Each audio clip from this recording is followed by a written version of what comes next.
Let's get set up here.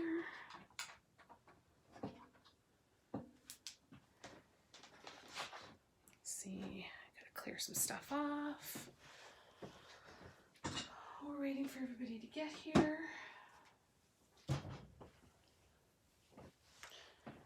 And move this up, this out of the way. That out of the way. Oh, it's such a mess in here today. Today, like it's only today. Oops, that's not gonna work. All right, you guys, I'm just trying to figure out some lighting and how we might be best to do this. Hey, Rex. Hey, Sharon. So I'm just gonna, Merry Christmas Eve to you too. I'm just gonna turn off another one of these lights here for a minute. See if I can get Audrey to stop waving in between my feet. I'm feeling very neglected today, I think. Let's see. Is that too dark, you guys, or does that look all right?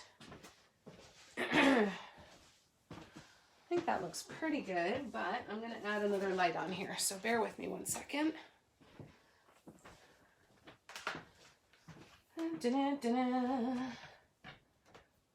How's everybody doing today? How was everybody's day? Everybody doing all right?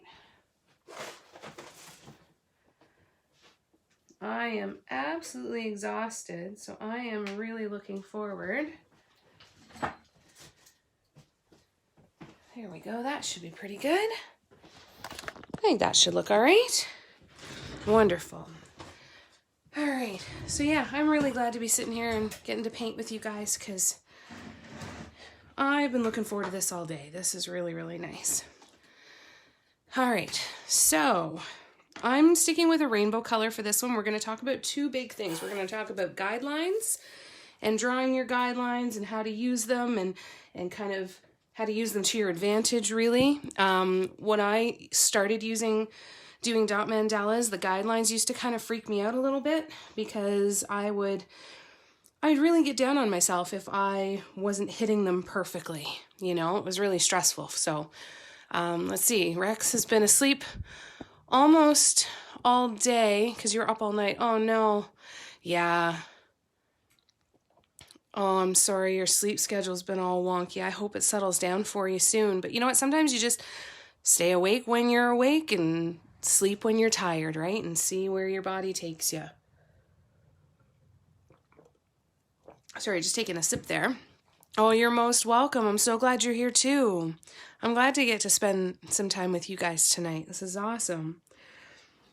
So, guidelines can be really helpful, but try not to live and die by the guidelines, really. That's kind of the big one. I'm just going to go with the flow and not trying to be too hard on myself about being irregular. Exactly. You're resting when your body needs rest, and if you don't need rest, you're getting up and doing stuff, and that's totally okay. Do what you need and just listen to your body. It'll tell you everything that it needs, right? Barb's here. Hello, Barb. It's good to see you.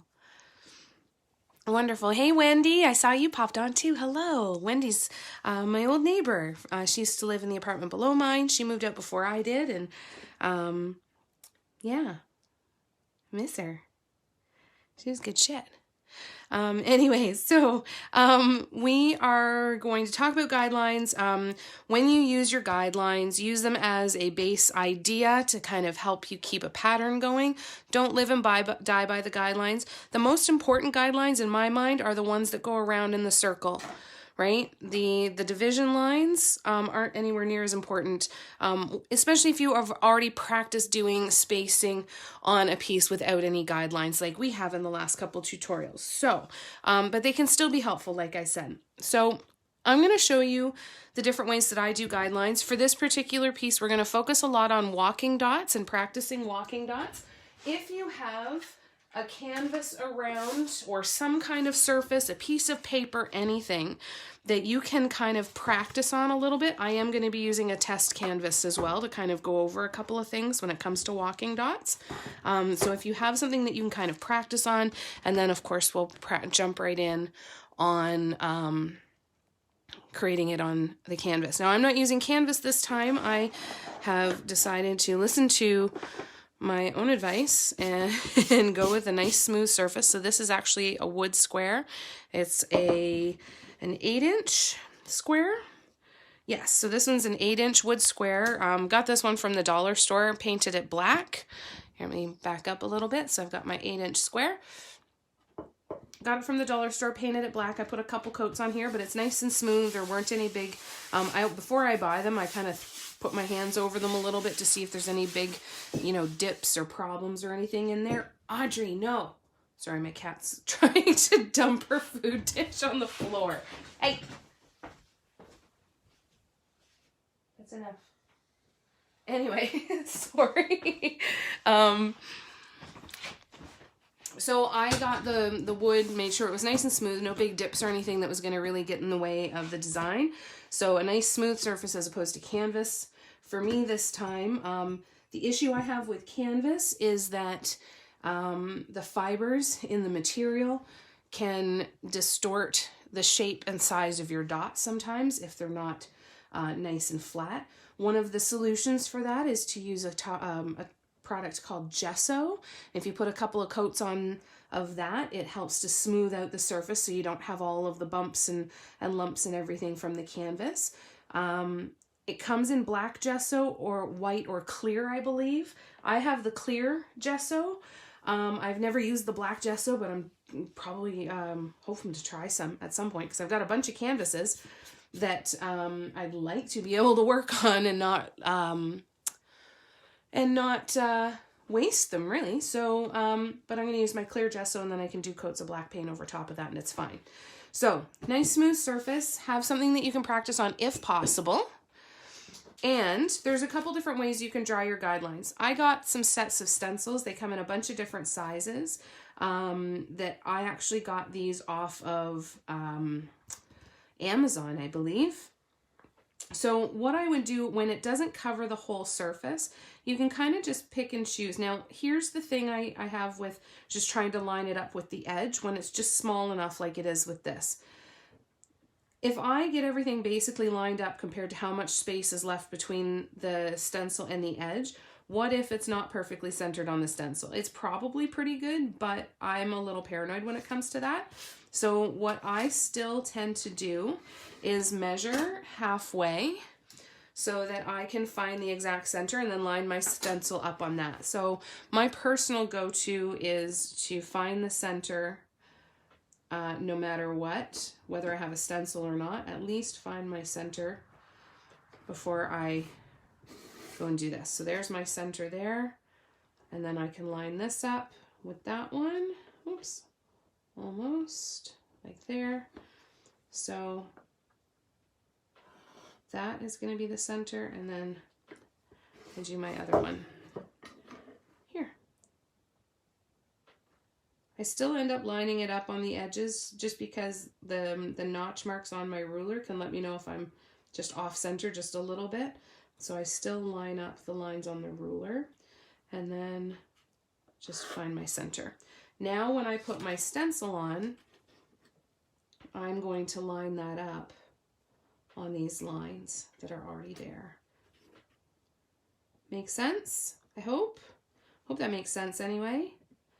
I'm actually going to move this just a little bit more. A little bit more like so. So then I'm going to go through with my stencil. If you don't have the stencil, then you can use a protractor to find your angles, or you can just do cross this way and then corner to corner. That works as well. It depends on how many splits you want to have. So the good old math sets that you can get at the dollar store with a protractor that can measure out your angles for you, I have used that quite often as well. Now, I'm still going to do these lines here, but I'm only going to do a couple of them, and I'll show you why. So if I was to do the whole stencil, with all of these lines. Nothing wrong with that, but they don't join, and I'm a little bit picky and fussy.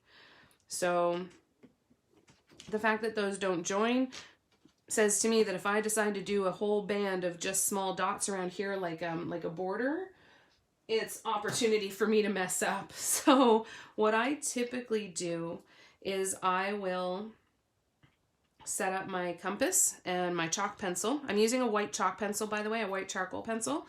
You can use a regular pencil, you can use a watercolor pencil, anything like that that you want.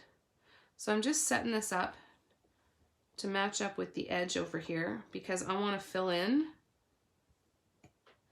those spaces to make a nice solid line. Less opportunity for error in my mind. And then I go in slowly and I just create my own lines.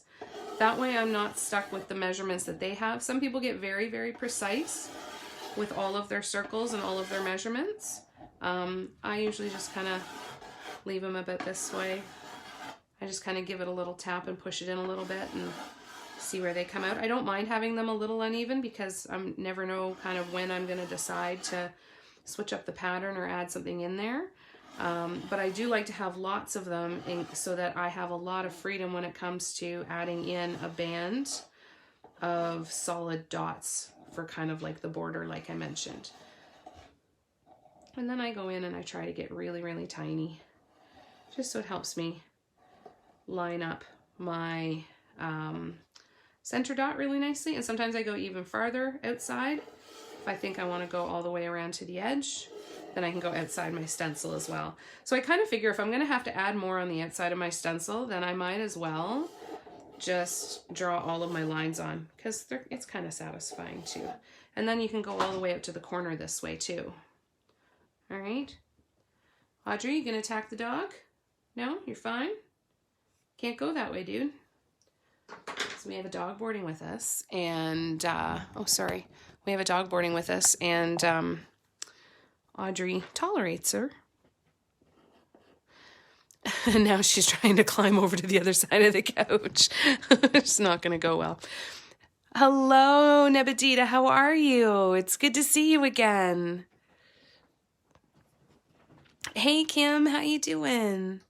The other thing I like to do when I'm doing my guidelines too is when those stencils, the guidelines don't go through right through the center. And I find that, you know, if you're going to use the guidelines, you probably want to use them around your center dot. So why not get them going all the way through? So I usually join those up as well and sometimes extend them out past. So you can do that as well. Oops, that one, see, went off center. There we go. So, and then like I said, I can extend it out the end here too if I want to. Okay, so you can just add those in there. I hope that makes sense. All right, so when it comes to the guidelines, when I use a chalk pencil, my white charcoal pencil, the one thing, I love these ones because they clean off really, really easily at the end of a project. The problem is there's just enough wax in them that when you dot over top of one of these lines, it almost pinches the dot in from the sides. So what I like to do is go through with an eraser and just kind of lightly erase my guidelines. Just really, really lightly. It's enough that I can still see them.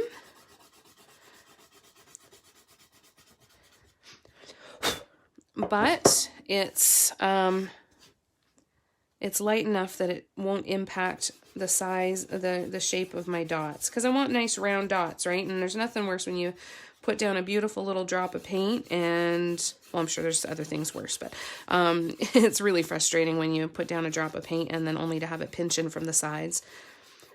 So, and I don't worry too much about getting all of it because when my hand is dragging over the piece while I'm turning it and painting and everything, I'm going to wipe some of it off too, but at least I can see the general idea of where it is. Right? So there we go. So now we've got our guidelines. We're ready to go. And so let's talk about walking dots. I'm going to move this aside and I'm going to bring in my test canvas because this is one of the things that I think is really important.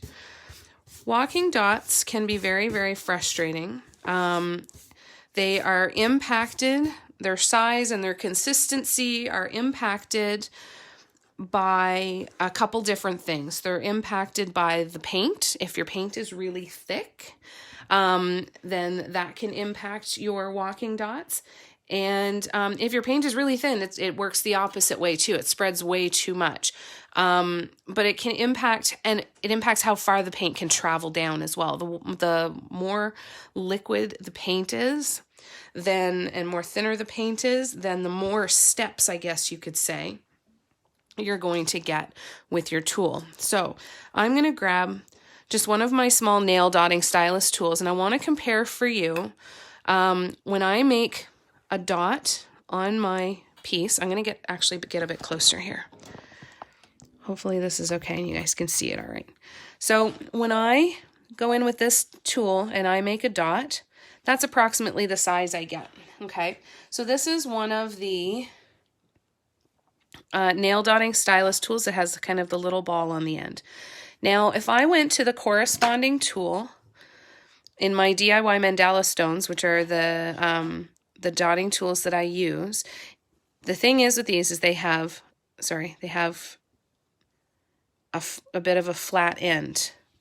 So if I go in with that flat-ended tool to make about the same size dot, right, maybe a little bit smaller, but pretty darn close. Okay, I want to show you the difference in the walking dots between these. So when I want to start a walking dot, I'm going to dip my tool in the paint. So I'm using my DIY mandala stones again, the ones that are kind of flat. And I'm going to just start slowly dotting, moving in a line. See how I have to hold them down quite a bit? And those ones at the end are almost little half circles. See how they're not perfectly round? Right? We've got some issues there. That's not from the canvas. That is because of the tool and the way that the paint is coming off of the tool. Now, if I use the rounded end of this nail dotting stylus to do the same thing, see how the dots still continue to stay, and I can almost go a little bit smaller. So I'm going to do this with a larger one as well. So that's with a small one. Now I'm going to go for a larger one. This one's substantially larger than the other one I just used. See, substantially larger there. So the round one,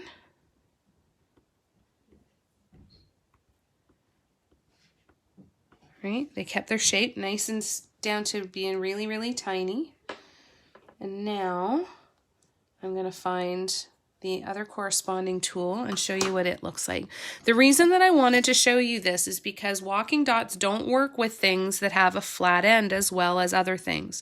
So if you have flat-ended tools, you're going to want to just constantly be changing the tool size or see how I've got kind of a rounded end on that? And then don't touch the tip of the tool to the surface. Only touch the paint. But see how it's still very inconsistent. It's very easy to put your hand down and do a different size, right? If I do it where I'm touching the canvas like I did with my other one, so you have to hold it down longer so more paint can drip off. And see how it kind of still goes a little wonky? They're not going to go as great when you've got a flat-ended tool, okay? So that's going to be a big thing. Now, when you want to create the petal shape, you usually start with a fairly large dot in the middle. Here, let me get this test canvas in here. So with that large dot in the middle, this is how we're going to create those petal shapes that you see on a lot of dot mandalas. So the first thing I'm going to do is go in with my tool, and I'm going to put a dot at the top of that circle.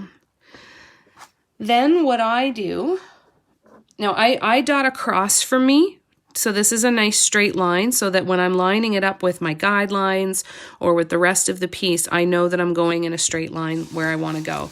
Now I turn it then upside down, and then I dip my tool again. I've cleaned it. After I did that one dot, I cleaned my tool, then I'm going to dip it in again, and then I'm going to dot, dot,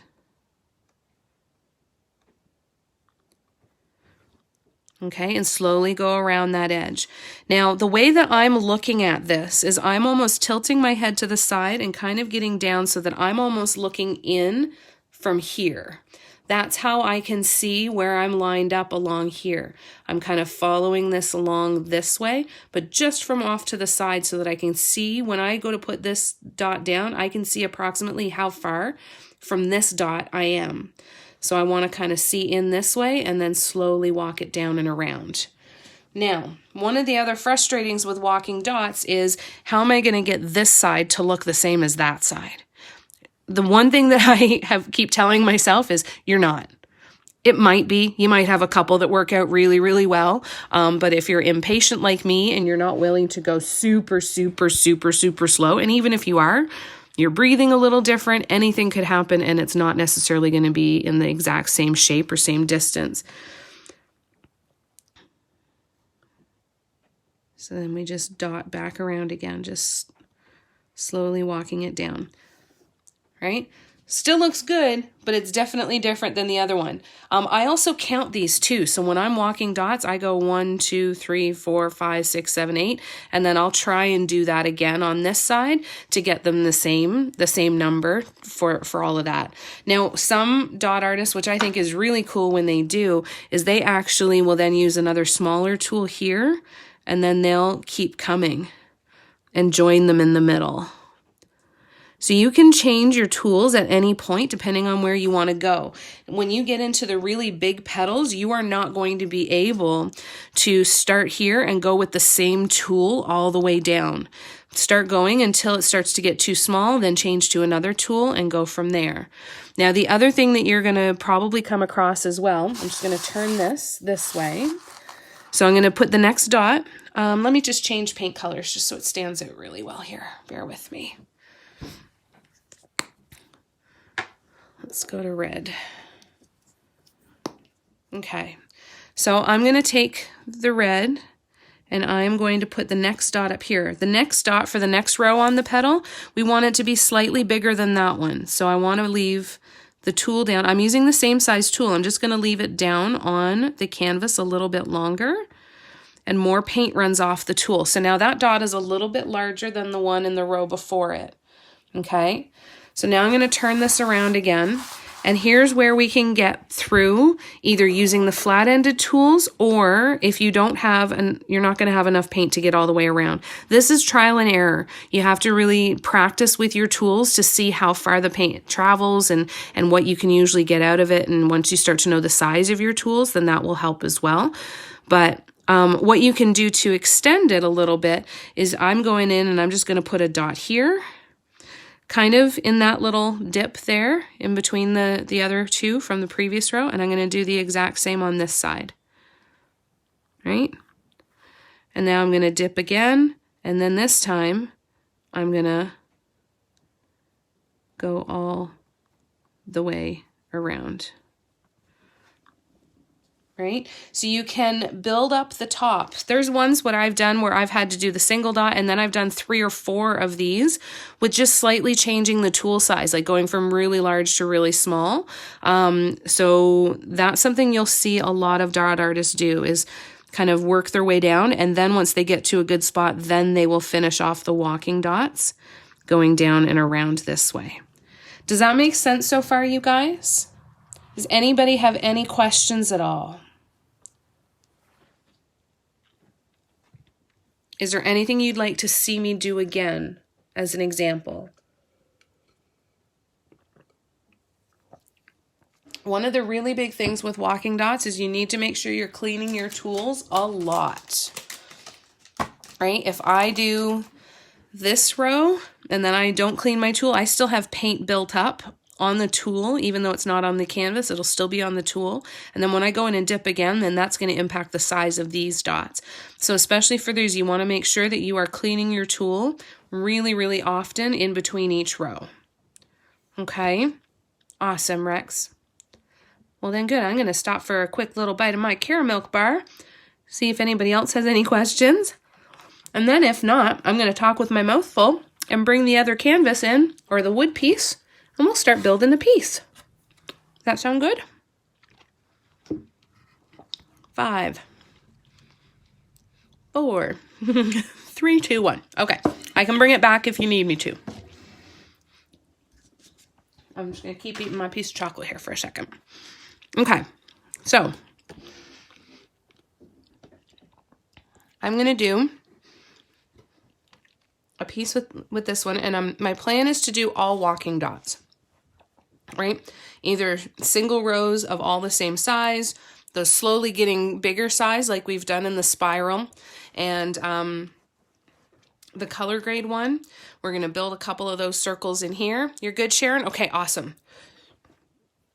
We're going to build a couple of circles, then we're going to go from building those circles, getting slowly larger, into rows and rows for petals, and then somewhere out here, we're going to do a whole row of dots all the way around that are all the same size.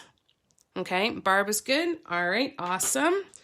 All right, anybody else? Just speak up when you've got a question, and we will go over whatever you need to.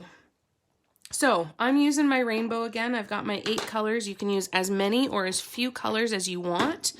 Monochrome ones are beautiful. Different shades of all of the same color is gorgeous. Mix it up, do it however you want. There are 0 rules here. This is all about what you want to do and what's going to feel good to you and what it is you want to see. So I've been on this little rainbow vibe, so we're just going to keep going with that because it's fun. All right. So I'm going to start with, I'm going to pick what color I want to start my center dot with though. I think I want to start it with blue. So what I'm going to do first is I'm going to just line up my colors, because here's my trick is I don't tend to rethink colors when I'm on the go. I tend to just stick to an order and constantly rotate through it. And then if something jumps out at me that I need to throw another color in, I'll do that.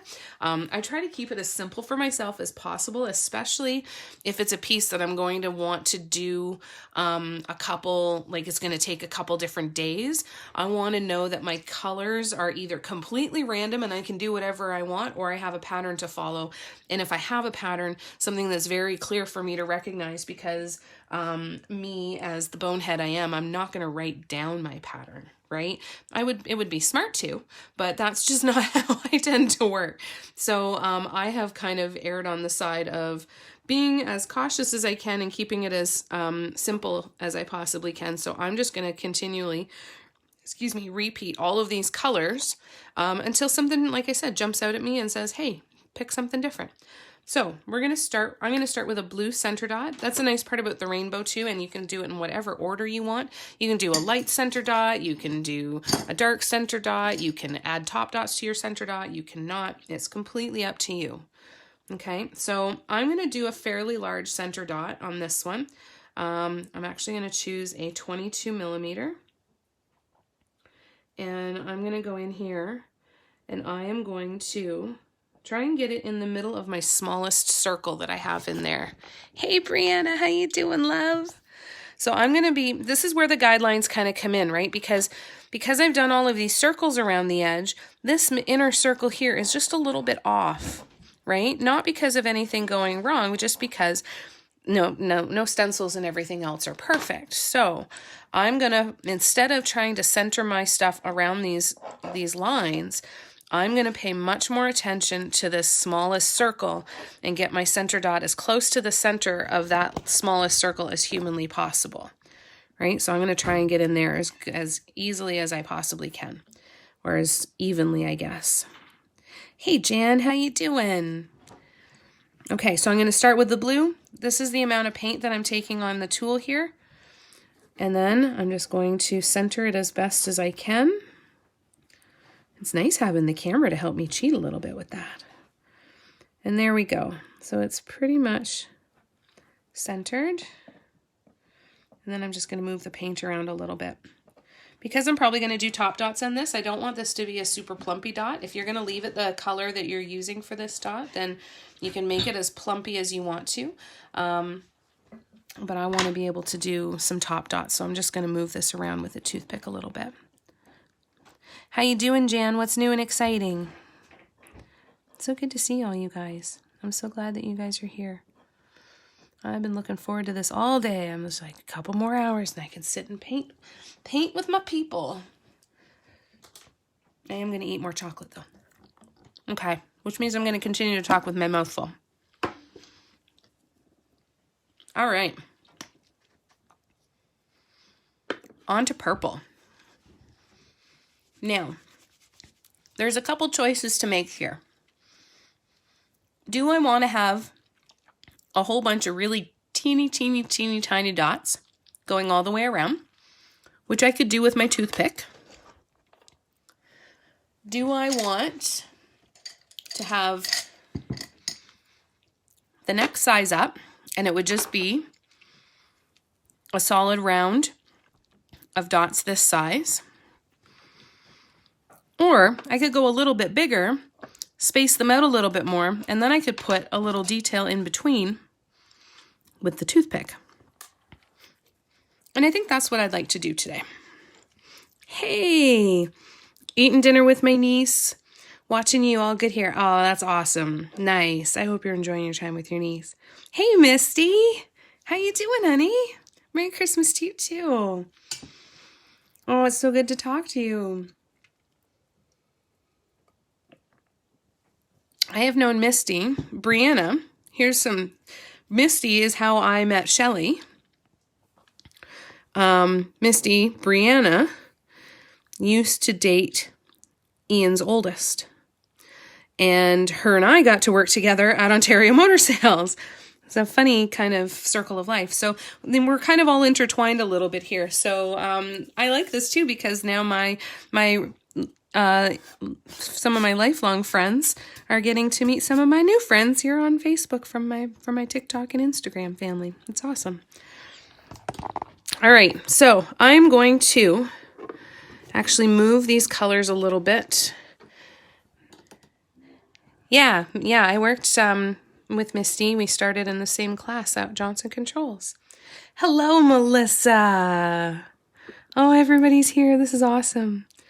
Okay, so I'm going to start on the poles, and I'm going to spin this a little bit, so that's why I wanted to just get a little bit further away. So I'm going to purple next, because that's the next color in my rainbow, and we're going to start up here. So again, I'm not paying too much attention to these up and down lines. I'm paying attention to my own spacing around that center dot that I did. Okay. After every couple of dots, I'm cleaning off the tool. And then we spin around. How you doing, Melissa? It's good to see you. I was hoping that you'd come. I hope you're doing all right. And Misty, how's everything going up at the store? There we go. Sorry, I know the lighting's a little wonky, you guys. I'm still trying to figure it out. I'm trying to clamp everything the way that I need it to. It's almost like it gives too much light. I'm still learning. It's so different than my old setup. Okay, so now that I've got the poles, the north, south, east, and west pole, I'm going to go in and, am I going to divide it in half? No, I'm going to put 2 in between each, which is going to be the same as these guidelines, right? I am going to actually stick with where these guidelines are for the layout of these dots. Because like I said, I want to leave some space in between so that I can add some tiny toothpick dots down the road. So we're going to go here, and we're going to go here. And then what I'm going to do is I'm going to spin it all the way around like this, and then I'm going to dot across from it directly. So remember how I said I like to dot across for me? It helps keep it straight lines for me. So that's exactly what I'm going to do. You'll see me do that a lot, especially when I'm starting a new one, is I bring the dot in front of me and I line it up and I kind of draw out to it. And that can help a little bit with spacing too.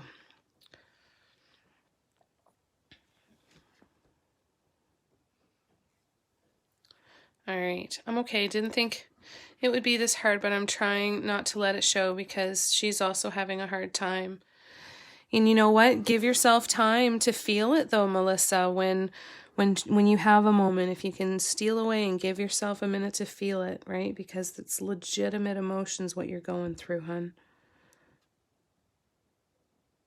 I can't imagine how hard this is for you. And we're sending you so much love. I'm glad you're here.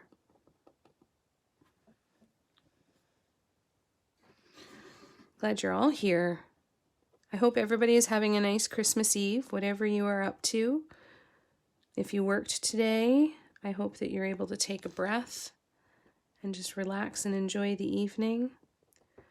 I hope that you sleep well and feel refreshed when you wake up in the morning. I don't know what I just did to that dot, but I just mutilated it, so I'm going to have to fix that one. So scraping it off with a silicone brush is on the end of one of my dotting stylus tools. It's great for pulling off paint when you make a mistake. I make a mistake all the time making mistakes. It doesn't stop. It just bothers you less and less. It gets more irritating than anything. You're like, ugh, now I got to fix it. It's no longer the panic of, oh my God, how am I going to fix this? You will get to that point where it's just more irritating, like, oh, I can't believe I have to fix something. That was silly. Shouldn't have touched it. You know, I have a lot of those conversations with myself. You just had to touch it. You just had to keep screwing with it, didn't you? Had to keep playing with it. All right. All right, throw that back in the water, let that dry. I'm glad you like the colors, Melissa. We're going to do full-on rainbow on this thing. Oh, okay. Well, I'm learning lessons, aren't I? All right, you want to see the resin? So where's the one? So these ones turned out good. Now this one has a little bit, I can't really see over here where you see that it almost looks like there's a hair in it.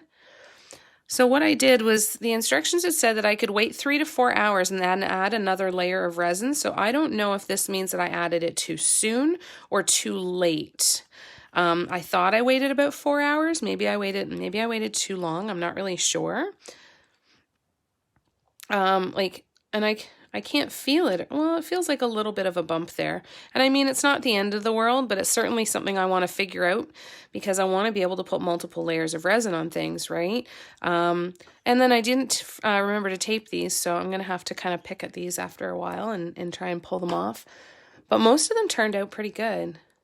Like this one has that kind of edging there too. You can kind of see it when I move the light. It's like the ring light helps pick it up. So that's there, but I still think they look pretty good. This one, yeah, it still has a little bit of a ridge, but nothing too major. These ones had the tape on them. I still have to kind of do some picking to get some of the resin off of the bottom. But again, I'm learning. I knew better. I knew I needed to have resin on there. I mean, tape on there, and I didn't.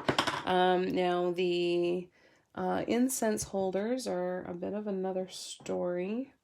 I know I'm going to have to pick all of this off the bottom, but it did pretty good. It's got that ridge there too, though. So that concerns me a little bit, but these ones are kind of practice. So we'll deal with it. This one has that little ridge there too, but it still looks really good in my mind. So I'm gonna sand these ones down again and put another coat on, and I've got another one that I'm gonna work on as well. So we're getting there. Well, that was a lovely little segue while this paint is drying. Now, I'm not going to choose yet what I want to put in for detail in between these little dots because I want to see the pattern build itself a little bit first before I know what I want to put in there for some detail. You like the rainbow one? Yeah, I guess the coat that beforehand was not drying evenly. Well, and that's the thing, because they said, once it's still really sticky and gummy, you can add another coat of resin. But so I must have added it at where, like you said, it was drying unevenly. So I'm thinking I must have caught it almost a little late. Yeah, I'll be able to sand it off the bottom, and I was actually able to kind of pick it off with a little picker tool that I have. So I should be able to pick a lot of it off too. All right, eating more chocolate, and we're going to lay that last purple dot. And then we'll keep going. Yeah, I think that might be a really good idea, Melissa. Instead of letting it all run down this over the sides, eh? That would be smart. Build a wall. what I'm hoping to do is put them back in the molds, because what I'm hoping to do for the incense holders at least is to take them, make them out of resin, make them very, very thin, paint on them, put them back in the mold, and then add layers of resin on top of that. So I'm kind of hoping that that might turn out to be something kind of cool.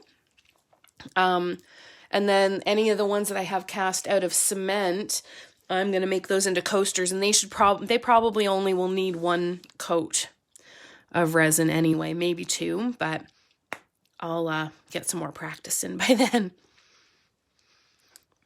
Okay, so like I said, I'm not going to put anything in between here yet because I want to wait and see what colors I want to put in there. So we're just going to keep going with building the larger spots, the larger dots, sorry. So I'm now going to go to a slightly larger tool for the pink. I was using this ball. I was using this ball. I'm going to go to the flat tools now. And I'm going to see if 3 is big enough. If not, I will switch to a 4. I still want to have the spacing in between so that I can put another dot in there and continue putting the little dots in between. So let's see how the 3 looks. I'll let you know what I'm looking for. So I think that looks like a good size. What I'm going to do though is I'm going to test it by putting a second dot in. I'm actually going to put 2 more dots and just see how much space is in between them. There's quite a bit of space, so I probably could go a little bit bigger. So while they're still really nice and wet, I'm going to switch to my 4mm tool and we're going to redo them.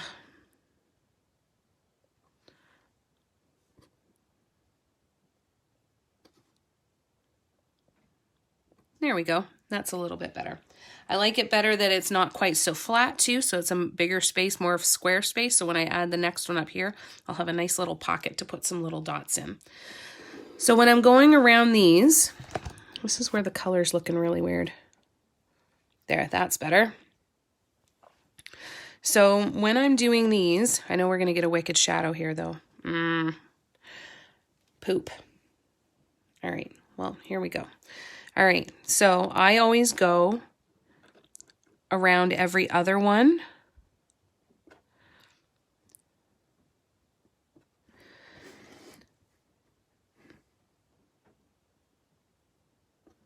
And I still try, it's still ideal to spin it the whole time.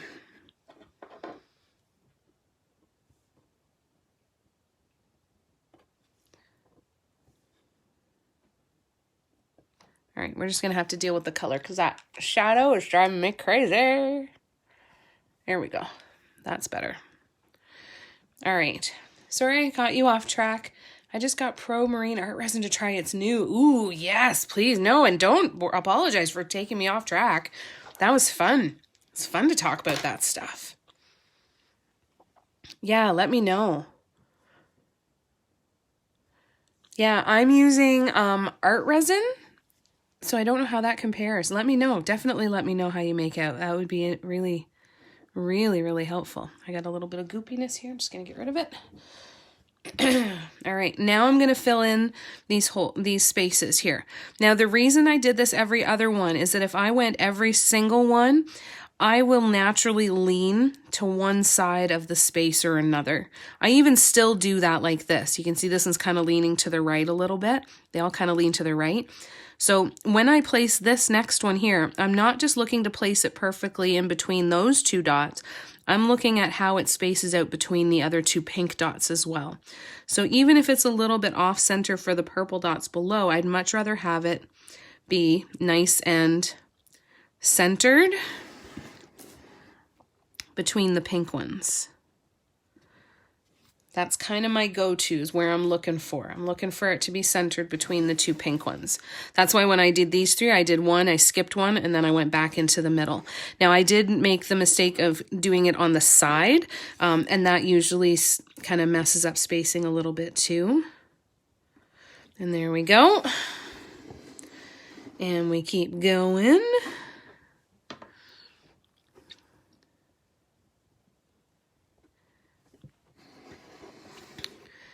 So anybody here who's watching from TikTok, thank you so much for coming over here and hanging out with me here too. TikTok and Instagram, you know, they're kind of overlapping a lot, but thank you so much for coming over here and hanging out too. Anybody who is new to me, my work, my page, any of that stuff, welcome. I'm so happy that you're here. If you have any questions at all about what I do and all of that sort of stuff, please let me know and I'll be happy to help out as any way that I can. I recently made this my career because, you know, my other business kind of tanked after COVID. And it was a perfect opportunity for me to jump in. So I'm so grateful that you guys are here because it keeps me going. It makes me really proud to keep going and to keep doing this because this is what I need to be doing. This is what I'm happiest at. So thank you so much for being here and especially for spending some time with me today. I'm so grateful for you guys. If you're new to the page too, if you want access to the recording of this tutorial, there's 2 different ways you can do that. One will be in Patreon. I'm going to be setting up a new tier so that people can get, like you could sign up and say, you know, I want to get every recording of every tutorial every month and do it like a monthly kind of thing. Or you can do it individually on my website. You'll see a section where there's the Facebook Live tutorials. Now, these lives are 100% free to attend. Tips of any amount are always very appreciated. It's incredibly kind. And if you were to choose to tip $5 or more, then I'll send you access to the video so that you can do this tutorial again if you'd like. So this is going to feel really, really familiar compared to the other tutorials because we're just slowly building up this row. Right? This is how I like to start them off. You could start doing the petal shapes at any point in here that you want to. Totally, totally up to you. Okay? But I like to do a couple rows like this first to kind of get it going. Again, remember to make sure that you're cleaning your tools often. I'm not being a good example of that right here, but I am going to clean it now.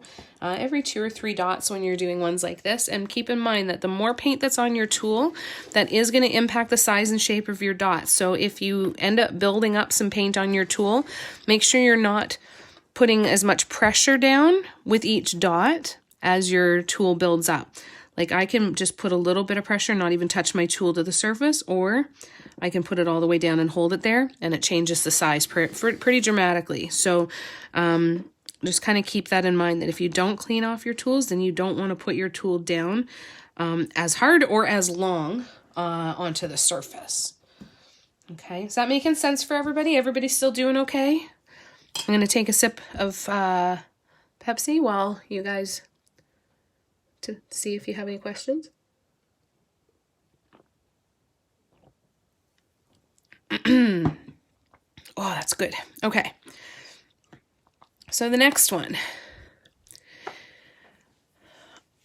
I am thinking that I'm now going to backfill my tiny dots. I'm going to start with my orange.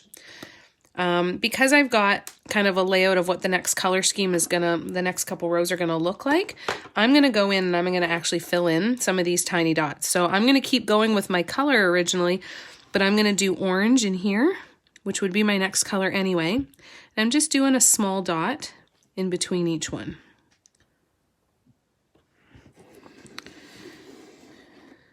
All right. The rainbow ones I find are so much fun to play with because you can mix up the colors together however you want to, really. And I just kind of like to repeat them. So my thought process here is I'm going to do orange on this one. I'm going to do yellow in between the pink, and then I'm going to do green in between the purple. And then my next color is going to be teal. So that I'm going to do larger dots out here by the orange, and then start with the royal blue again and work my way out down the rainbow again, starting to do some petals around the teal center dot. So that's my thought process here. So orange is done. So now I'm going to do the yellow in between the pink.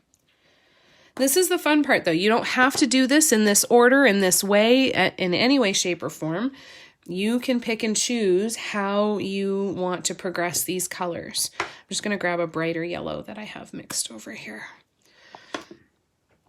So then this yellow, I'm going to put in between the pinks.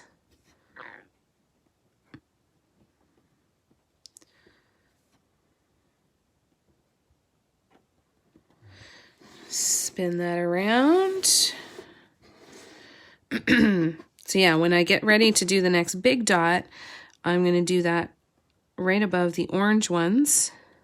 And I'm going to do that in the teal, because I always put teal in between green and blue when I'm doing my rainbows. I like to extend it out a little bit. It's like putting the pink in after the purple.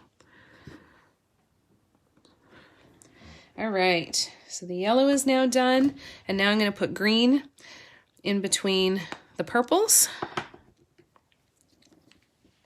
And then we will get out to the walking dots. Notice up to here, I still have not gone in and used really any of my guidelines. I'm just kind of going with it. I am keeping an eye on how far all of these dots are from these circles here. And I'm really happy with the layout right now. It's not leaning in one way or the other. Melissa, another practice idea. I bought the paper mache cardboard boxes in a pack of 6 for less than $5. Oh, that's cool. What section are those in? What section of the store do you find those in? That's very interesting indeed. That's nice. And a nice smooth surface too, right?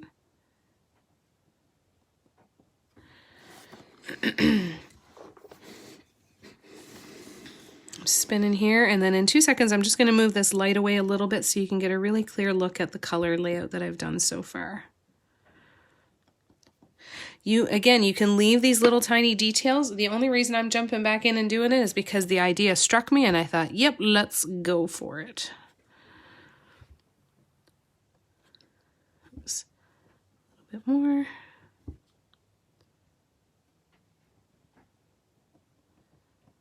All right, so let me just move this here. So there you go. You can kind of see the nice bright colors that we've got going on here. Right, looking good so far? Everybody doing all right? Anybody have any questions? Over by the gift stuff, they're unfinished, so you can lay down any base color. Oh, that's wicked. Totally gonna check that out. Thank you. That's awesome. Love it. Love it, love it, love it. All right, so now I'm going to go for a larger size. So this one I did was a 5-6-ish. So I am now going to go up a couple sizes, and I'm actually going to go to, I think, an 8. The ones I got, like a bracelet box size. Oh, cool. Oh, those would be fun. And great for practice, yeah. That's awesome. All right, I need to add more paint into this little container. Oh, my paint bottle just spit at me. Everything's fine. I'm just going to add more paint to this little container. And yeah, these paint bottles are bad for that. You know, you give them a good shake like you're supposed to, and then they just spit at you. All right, so I'm going to raise you back up this way a little bit. So this time when I go around, I am actually going to only do every other one. So I'm actually going to go up one more size. I said I was going to do a size 8, but I think I want to do, no, let's do an 8. Let's stick with an 8. Do we want to? No, we're going to go to a 9. Because I only want to do every other one. Because I want to have lots of room for some petals. So if I put another one right here, it'd be really, really tight, and there's not a lot of room between the two to do any petals. So I'm going to do every other one, but I am going to go straight across, just like I did before, and do my poles, or at least do this one. Okay, is that making sense so far? Now I'm going to go to this one because I'm going to dot across for me all the time, right? So I'm going across, quite a bit bigger. See how they're nice and big? And that's going to give us lots of space to do some walking dots, which is kind of why we're here, right? Oh, hey, how you doing, Axel? How's it going? It's good to see you here.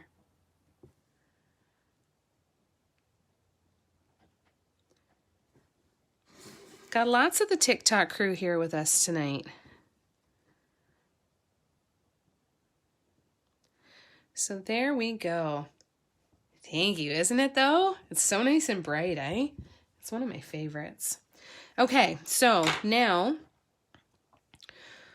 I'm going to go back to the royal blue, the same one that I did in the center, and I'm going to do some walking dots around these guys. So I'm going to start, I'm just going with my smallest tool. Right now it's kind of the needle point tool because I'm okay with having them be fairly tiny. Actually, no, we're going to go up one size. I'm going to go up to the smallest ball tool that I have.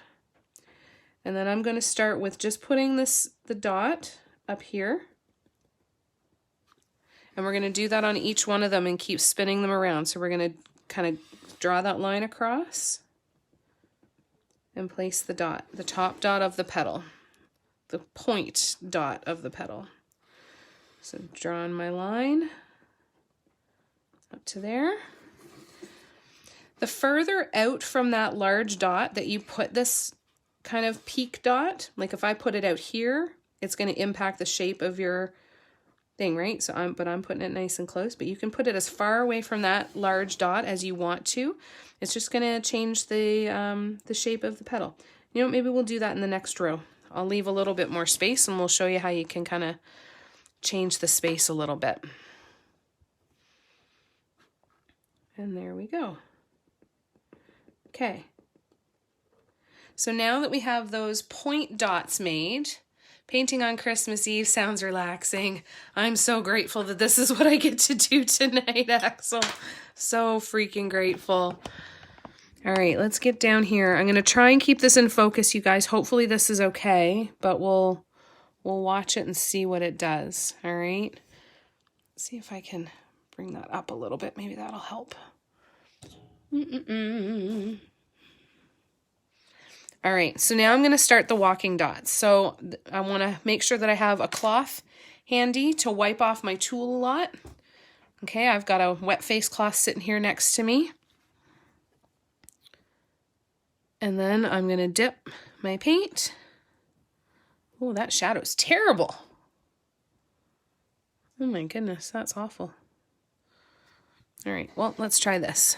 Okay, so I dip my tool and then I slowly 2, 3, 4, 5, 6, 7, 8.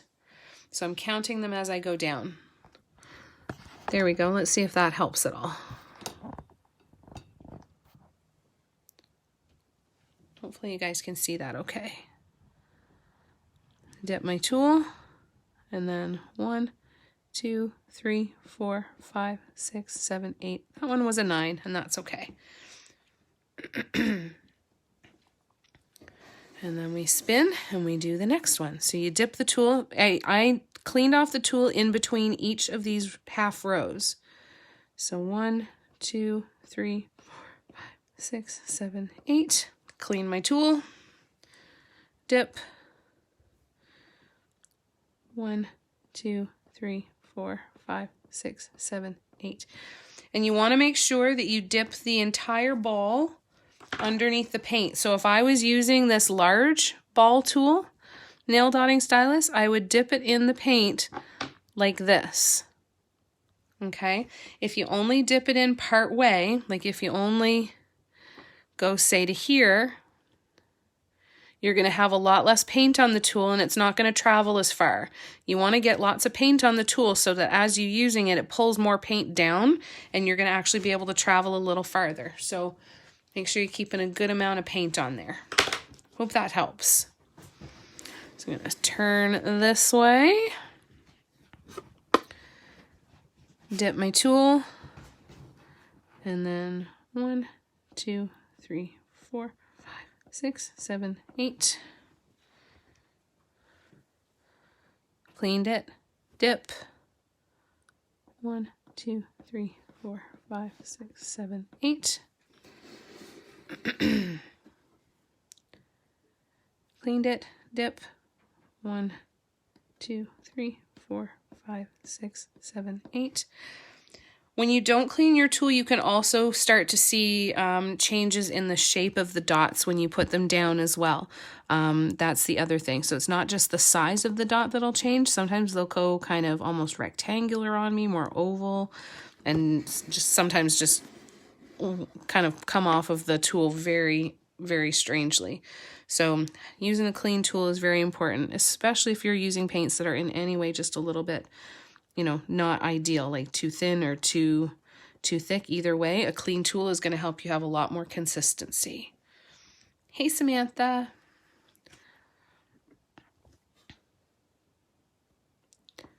Three, 4, 5, 6, 7, 8. So I always count all the way down. I don't know if it's actually helping me in any way, shape, or form, but it sure feels good. So 1, 2, 3, 4, 5, 6, 7, 8. 1, 2, 3, 4, 5, 6, 7, 8. All right, now we're going to switch paints. We're going to the purple. And so, see, we still have lots of room to do more rows in here before we get too kind of pinched off there. My day was very, very busy, Axel. Very, very busy. How about you? Did you have a good one? I hope you did. All right, I'm just going to try and find my other tool here that I need. I'm going to go with this guy. All right. Is this making sense so far, you guys? Or if you're following along, is that making sense? So now I'm going to go and I'm going to get a tool that's going to create a dot that is slightly larger than this dot, right? So I've got a slightly larger dotting stylus tool. I'm using my purple paint now. I'm dipping and I'm just going right in, straight above, drawing that line again. And if I bring it out to here, this is going to change the shape of our petals a little bit. So you can experiment with that spacing and see what you want it to look like. If you did it really close, it would still be very rounded, but this is going to actually kind of give it a little bit more of a peak. You'll start to get to know your tools and know which ones are you going to use for these sorts of patterns, what size dots to expect out of them, which ones will hold enough paint to let you get all the way down to the bottom. It's really just a lot of practice and getting to know your tools. So I'm going to go out about here. And I can still use this line as a bit of a reference point too, right? But I'm going to keep going. My day was all right. Got my Christmas Eve gift with PJs. Nice. But my walking dots still look like drunk children. Are you going too slow or too fast, I wonder? I have to get you to videotape yourself sometime, Sharon. Videotape your hands doing it. See if I can give you any suggestions. I hold it like a pencil as well. If you try to do up and down, straight up and down, here, like if you try and dot straight up and down like this, that's going to be a lot tougher and your paint is going to behave very, very differently compared to holding it, excuse me, holding it more like a pencil. So sometimes it's even just the way that you hold it, wanting to get it a little bit more like a pencil and less like a stabby stab. I hope that makes sense. Let me know though, Sharon, and I can work with you on that and we can see if we can help you. If you go too slowly, like if you hold it down for too long before you move on to the next one, you're going to take a lot of paint off the tool, right? So you want to make sure that you don't spend too much time on any of those dots. and just keep going. Is Wolf on Facebook? No. Thank you for the bless you. We need Molly here. Blessed poo. For those of you who are not familiar, we have a lovely young lady that joins us on Instagram and on TikTok, and her autocorrect just gets the best of her sometimes. And she went to say bless you to me once when I sneezed, and it came out. Her autocorrect gave her blessed poo. It's probably one of the best things I've ever seen. Ever. We both sneezed at the exact same wavelength, Barb. Same wavelength. Not a surprise there. 6, 7, 8. I'm still counting, by the way. I still do count, even if it's in my head. And I'm still making sure that I'm cleaning off my tool constantly. So I'm just spinning this again. Right, Brianna? Isn't that amazing? She's just awesome. She'll type. I always know when it's a message from Molly coming in on Instagram because it dings like 7 or 8 times and it always comes up with something weird that I don't understand, and then a whole bunch of messages following behind that say, what? No? What? Wait, no, that's not what I meant. I'm like, oh, poor Molly. She gets so upset. So I don't know. I'm going to move this, but can you see how I'm holding the tool? Let me move this back here a little bit, and I'll show you a little bit more of how I'm holding the tool with my hand, because that might be a ways as well. So if I'm holding it like this to kind of stabby stab, right? You know, my dots don't turn out as round. They just don't. So if I hold it more like this, I'm going to actually turn this a little bit more. If I hold it more like this, then they tend to be a little bit rounder and it tends to work out a lot better. Sometimes something even just that simple of changing the way that you hold it. So I'm holding it like very much like a pencil. Right? Blessed poo is amazing. All right, so we're going to do one more row. Another pink. We might even, yeah, we're going to just do pink. So I'm going to go again to get a tool that will give me a dot here that is larger than the purple one. And then we are going to keep walking the dots. So now this time I'm going to go to this one. Now though, what I'm not probably going to do is use this one to walk all the way down, and I'll show you why. So see how that one's a little bit bigger again? And you don't have to constantly be getting bigger, especially if you're moving it around and changing the spacing and everything. But it can help create that effect that you want.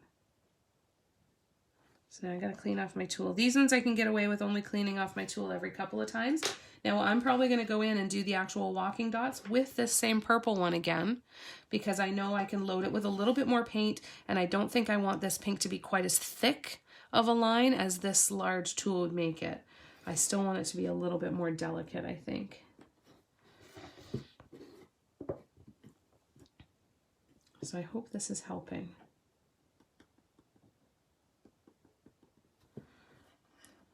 And one more.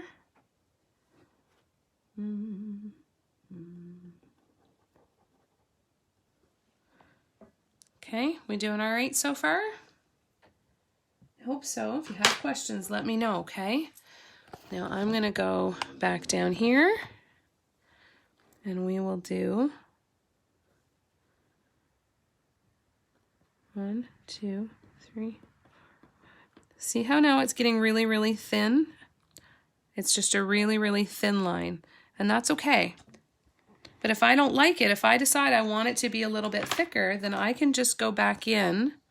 I could go back in with this tool, make these dots a little bit bigger, and do this double-sided thing, right? Because then what's going to happen is when I go in with this tool again, this little one, and I go over top of these, it's going to bring them a little bit bigger. Oops.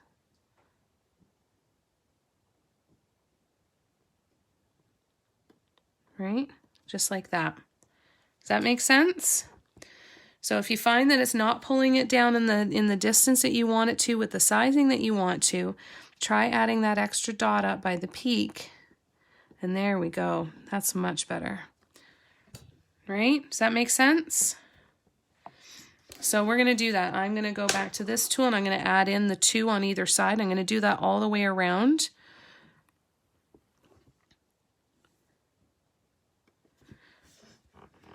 All the way around on all of the petals, and then we'll go in and do the walking after that. Now this is a potentially larger project. If you're doing this tutorial on something smaller, you might be getting close to the edge by now, and that's totally okay. What I really want you to be able to have is a bunch of tools in your toolbox that you can pull out at any time in any order that you want, in any situation that you want, and finish off a piece or build a piece however you want to. Okay? So you can keep going as much as you want to. You can stop whenever you want to and still be able to jump back in and pick up with it and keep going. Right? That's my goal. Because I'm not going to finish this in 2 hours. Right? I might get quite a bit done, but this is definitely not going to be a finished piece after only 2 hours with an 8 by 8 inch canvas for me. Now, if I was sitting and just painting and not talking, I might be able to get, I still probably wouldn't get it completely done by any stretch, but I would get a lot more done, just because, you know, it's easier to just paint when you're kind of in the zone and not talking, and that's okay. But definitely for this tutorial, just know that we're not going to finish this one off, but whatever you've got going on for your canvases, you can just take them as far as you want to go with these repeating patterns and repeating colors, right? I'm literally just, I set up the colors of my rainbow and I am just going to keep repeating them over and over and over again until I get to the outside and get to the edge. Right? So see how that made it so much easier to do the walking dots? And if I had done the large one all the way down, I wouldn't have had as much paint to travel down. So it's very, very common to use multiple tools when you're doing walking dots.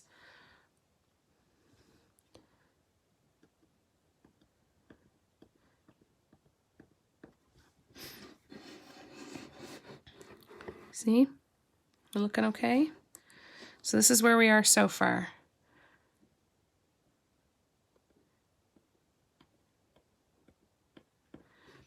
So this project, if you are doing something larger, is probably going to take you longer than this 2 hours as well.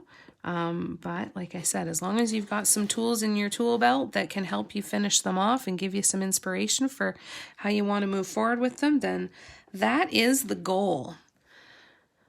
But taking time and just saying, I'm going to take a whole project, I'm going to make it nothing but walking dots, even though we like swoops and we like everything else, just giving the opportunity to practice the walking dots, right? And you can throw in those opportunities wherever you want. You can fit it in here and anyway. I did just these designs with the walking dots and the spacing and stuff that we've done in the last couple of tutorials. I did those primarily for a very, very long time before I ever attempted swoops. So this is somewhere that I spent a lot of time practicing. My second biggest piece that I've ever done doesn't have a single swoop in it. It's all just dots. And it's a really good way to practice and kind of get in there. So that's how we're looking so far. So what I want to do now is I'm going to go to the red and I'm going to put a red dot in here. And then we're going to build this up a little bit with the red, orange, and yellow. So I'm going to take the same size tool that I did for some of the walking dots, just because I'm comfortable with it and I know that it's going to create a dot about this size right there.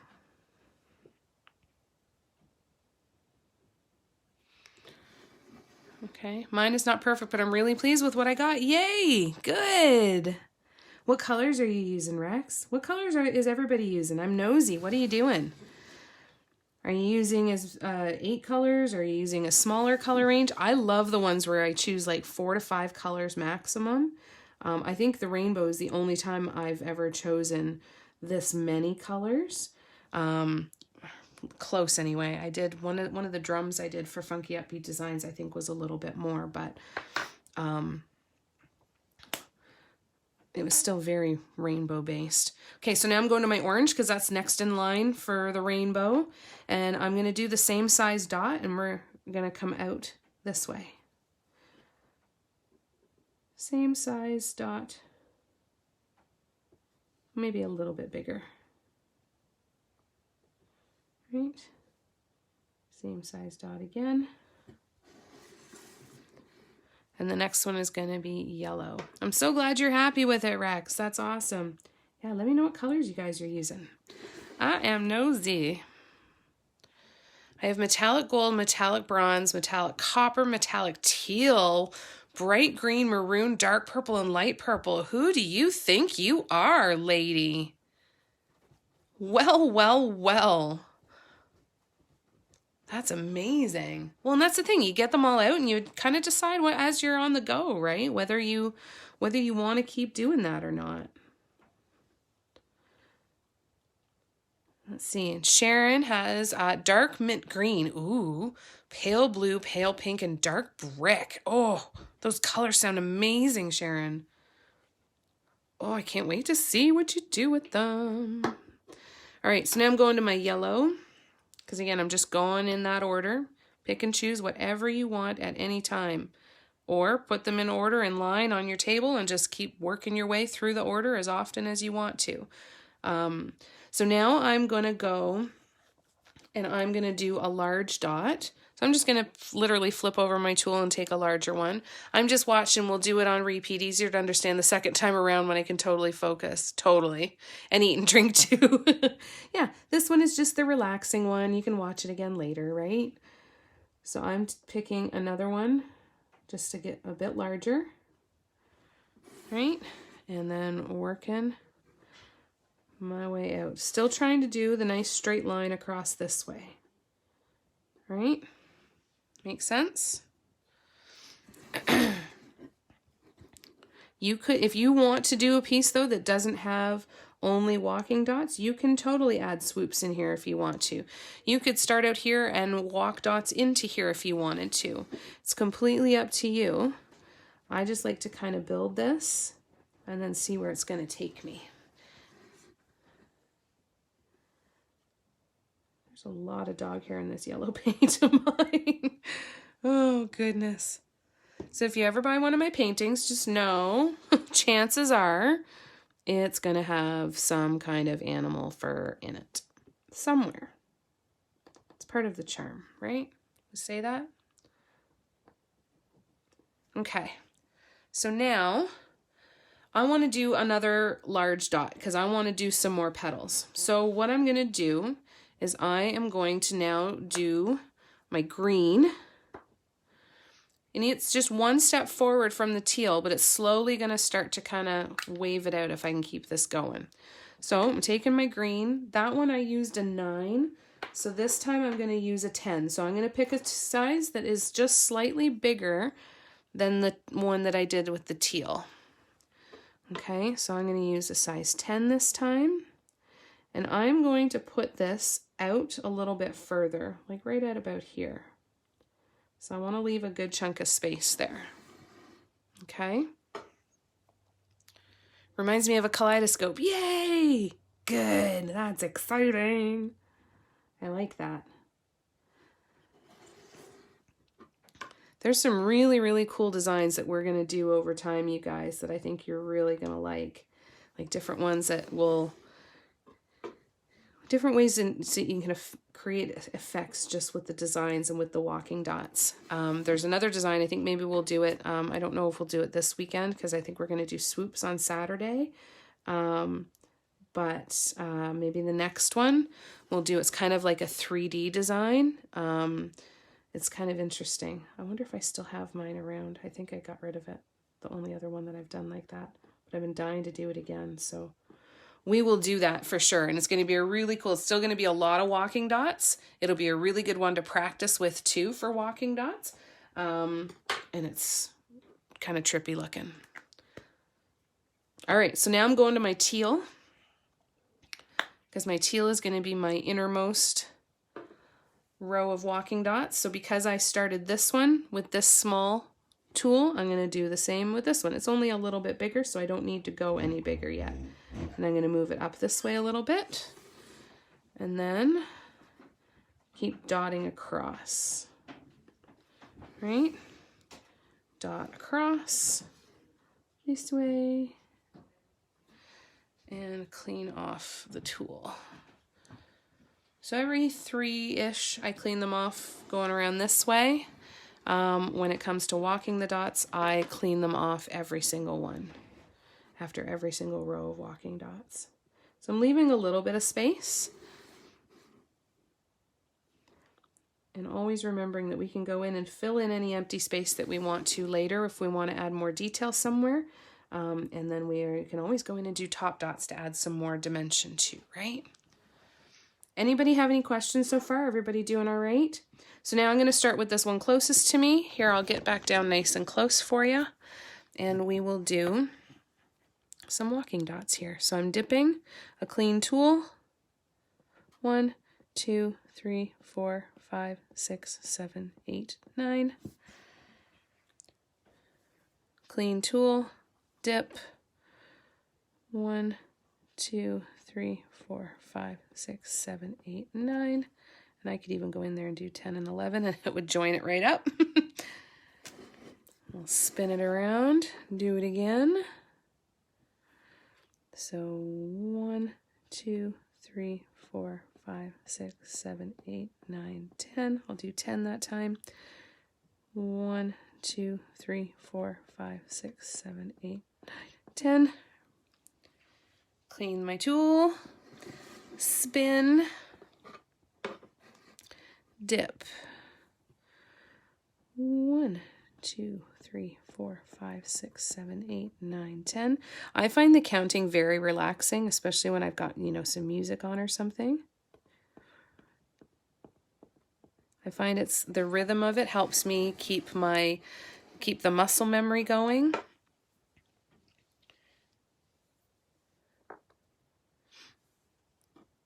Now, if you're watching this and you don't have dotting tools, that's okay. You can use anything from around your house that is round and flat. You can use drill bits, crochet hooks, pencils, wooden dowels from the dollar store. That's one of the things that Barb did. I keep telling it on every single tutorial because it was such a brilliant freaking idea. She got wooden dowels from the dollar store and used a regular old metal pencil sharpener and created a whole bunch of different size dotting tools. So you can do that. Toothpicks. I use toothpicks a lot. Any barbecue skewers, Q-tips, like cotton swabs, pencil erasers that are still brand new and nice and round.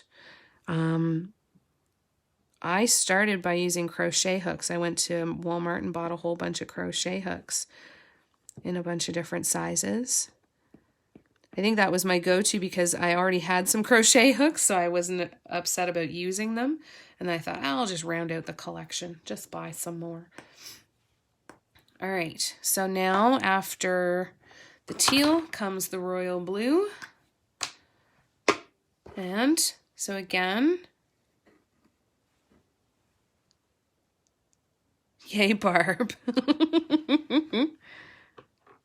I love that you just sit back and relax and enjoy this, Barb. That's just so amazing. All right, here we go. So I'm going to do the next ones on here. I'm going to keep a little space again so we have a nice peak. And I'm going to do it straight out this way. Slightly bigger, right? I can't wait to see what you come up with though, Barb. Are you getting ideas for your colors and what you're going to do?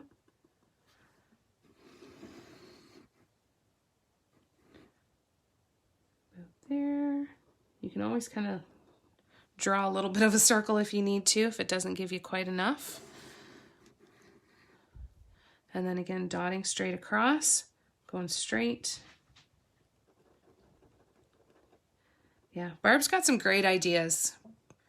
And that wooden dowel one takes the cake. Well, no, it doesn't take the cake. She's got a lot of incredible ideas, but it's one of the big ones that was like, dude, that's so smart.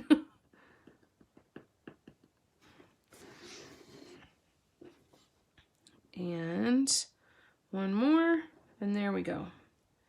All right, so now I'm going to start back down on the bottom. I'll get nice and close again, and we'll do the next rows of walking dots.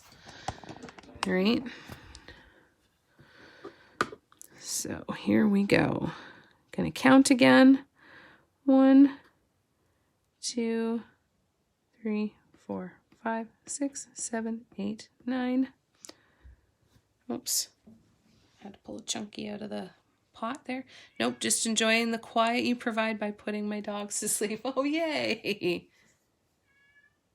Oh, LJ's here. Hang on. I gotta go let LJ in, you guys. 6, 7, 8, 9. Hold on. Pause for one quick second, you guys. I gotta go let the cat in. He hasn't been home in 2 days, so bear with me a minute. Stay.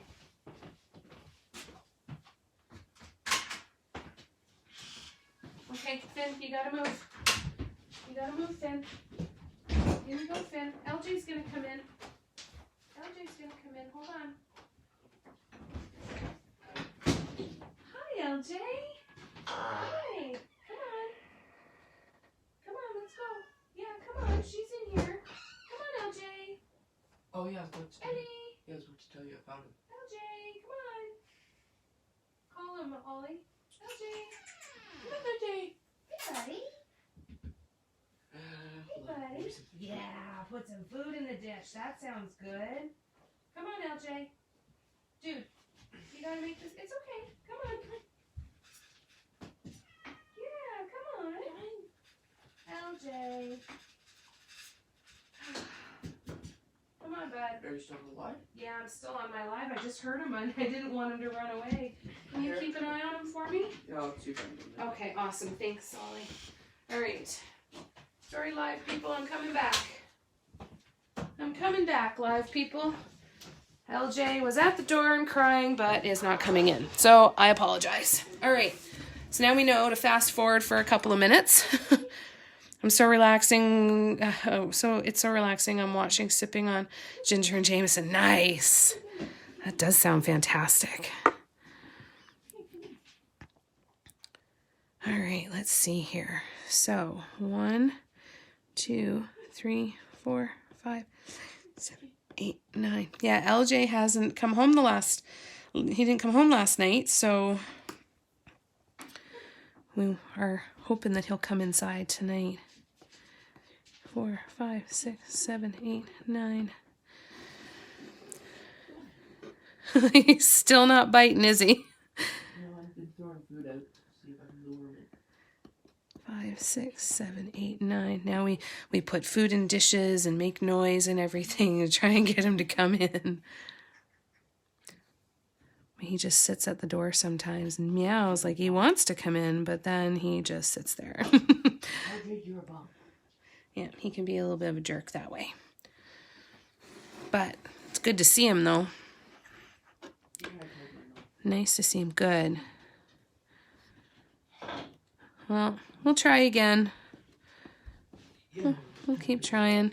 And I'm only on for a half an hour, too, so hopefully between the two of us, over the next half hour, we can get him in. All right, guys. So we're going to do one more row of the walking dots around these petals as well. They're going to be purple. 3, 4. Yeah. Yeah, sometimes LJ will come in if he hears you pouring food into the dish. Sometimes he meows like he wants to come in, but then doesn't come in. He's a cat, you know. That's just the way that it happens. Okay, so. Oops, didn't have enough paint on there. Sometimes it'll be really obvious too. If you get a really weird looking dot, you're like, no, something's wrong with either the paint or the tool. So what I usually start with is I start by cleaning off the tool entirely, giving it a really good scrub, because sometimes little bits of paint can kind of build up on the edge, on the ends, and that can impact how your paint is holding onto the tool, and the shape of your dots and stuff too. So again, it's another important part about cleaning your tools that, you every once in a while give the very ends a little bit of a squish to make sure that there's no paint stuck on the ends. All right, so now we're going to go to purple. Cat life, ours cry for attention and then go running. Exactly, right? They're so dramatic and they're so finicky. They're like, I love you. I hate you. I want to be around you. Stay away from me. It's kind of cool, eh? It looks like it's kind of glowing in the dark a bit. This is fun. This is a fun one.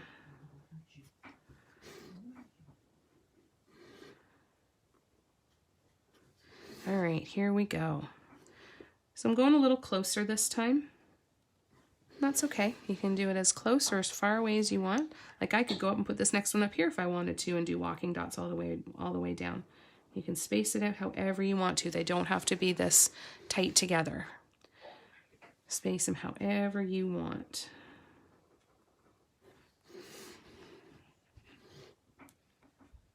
Here we go. Always dotting across for me. I find that if I do that, I just get straighter lines. If I was to dot down here, I would still kind of lean one way or the other. So I still always try to dot across from me to make sure that's happening there. That teal, green, yellow make it glow, right? It's so cool. I'm just gonna leave some food out for Algie. Okay, sounds good. I'll keep an ear out for him too, and if he starts meowing again, I'll see if we'll keep trying. Okay. All right, so now we go, and I'm going to add the extra dots around the top. I do this a lot, especially when I don't want to tempt fate, trying to stretch the paint to go all the way down when it gets to the larger ones. And then we go here. So now I'm already starting to think about my next row. And because this petal ended in pink, I don't want this one to end in pink. So I'm now thinking that I'm going to do something in pink at the end of these purple ones. Like either just a single dot or something that we're going to add in there. So we'll see how that looks. Because then I think I want the next one to be red and have a little fire in here.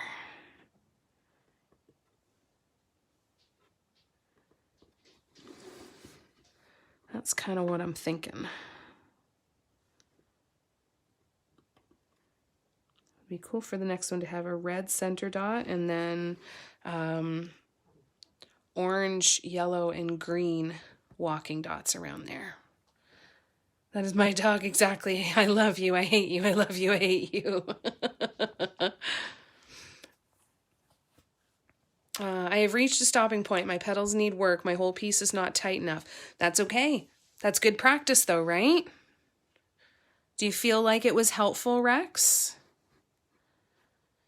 I will need to rewatch Listen Again also. Is there anything that you would like me to go over now so that when you rewatch it, it's there again? Is there any other talking points or any technique or anything that you'd like me to spend a bit more time on now?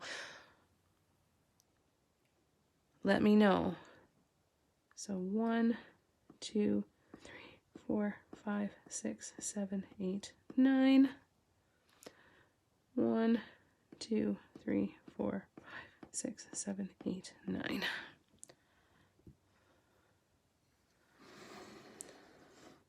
If there's anything, any talking points, things that you'd like me to review now so that it's definitely there when you watch it again, let me know.